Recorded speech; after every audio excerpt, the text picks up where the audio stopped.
बिस्मिल्लाहिर्रहमानिर्रहीम। चरागों से न पूछो कि बाकी तेल कितना है, ना ही सांसों से पूछो कि बाकी खेल कितना है। पूछो सिर्फ कफन में सोए हुए इंसान से, अमल ज़िंदगी में हो तो कफन में चैन कितना है। वक्त भी लेता है कैसी कैसी करवटें, उम्र इतनी तो नहीं थी पर सबक बहुत सीख लिया। रिश्ते और मौसम दोनों एक जैसे होते हैं, कभी हद से ज़्यादा अच्छे, कभी बर्दाश्त से बाहर। फ़र्क बस इतना है कि मौसम जिस्म को तकलीफ़ देता है और रिश्ते रूह को।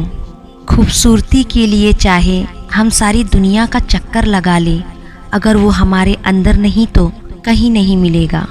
बहस के दौरान जब किसी का राज फाश होने का डर हो तो अपनी हार मान लो कि बहस में तुम फिर कभी जीत जाओगे, मगर राज खुदा की और लोगों की अमानत होते हैं। एतबार हार दिया तो कभी कुछ जीत ना पाओगे।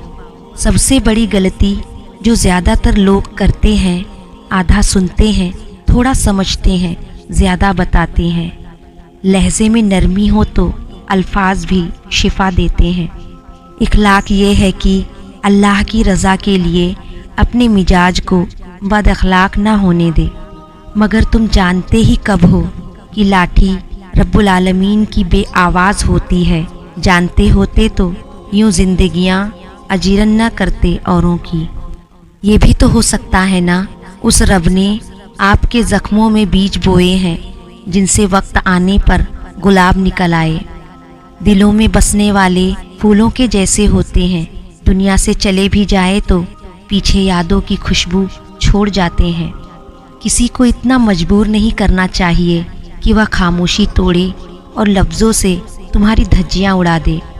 अल्लाह आहिस्ता आहिस्ता तमाम दुनियावी सहारों को आपसे अलग करता है, इसलिए नहीं कि आप बेसहारा हो जाए, बल्कि इसलिए कि आपको रब का सहारा साफ और नुमाया नज़र आने लगे।